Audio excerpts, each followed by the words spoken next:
Steph, at halftime, the Nets had a 6-point lead. What was the difference maker, and how are you guys able to set the tone that second half?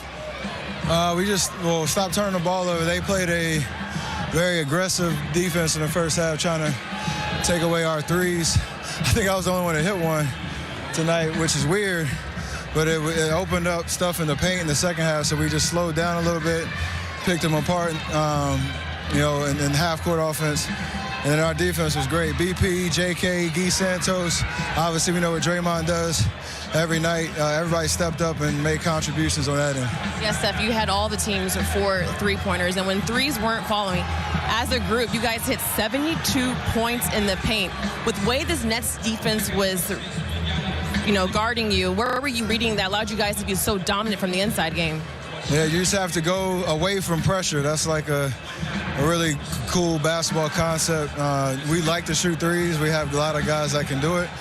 But if, they're going to try to take that away, other things are open. And, again, it's just every game, it's just a matter how do you win this particular game, and that's how we could do it. I mean, you've been in this league for very long. You have so many fans that come out. What was it like to play at Barclays? We saw you kind of engage with the fans in the fourth quarter, where the opponent in their arena is cheering you on. God is good in the sense of what basketball has, allowed me to do and experience. We work so hard to play at this level, like you said, been in this game for a very long time. And to have this type of response on the road, I never take it for granted. It's something that is truly special.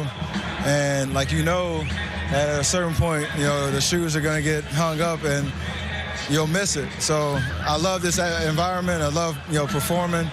And like I said, I don't ever take it for granted. It doesn't look like it's getting hung up anytime soon with the points, the numbers, and stats that you're putting up. I got to ask you really quickly, because you ranked Barclays Center as one of your top 2 places to eat popcorn. Were you able to get popcorn here tonight? The locker room attendant who's been here in the visitors' locker room for probably a decade or more, he always takes care of me. So I didn't do any pregame, but I got a nice bucket back there waiting for me, and it's nice to have that celebrating a win. Big shout out to Tiny, who gets you the popcorn. Thanks, Steph. Congrats on the win. Absolutely. Appreciate it. All right, Megan. Added bonus shout out Tiny, hooking up Steph Curry with some tasty popcorn postgame. Try to boast at what I look like. Think I'm gonna try to wear, pull up long range. Jimmy with the heat, I'm on fire. It's NBA, I'm here,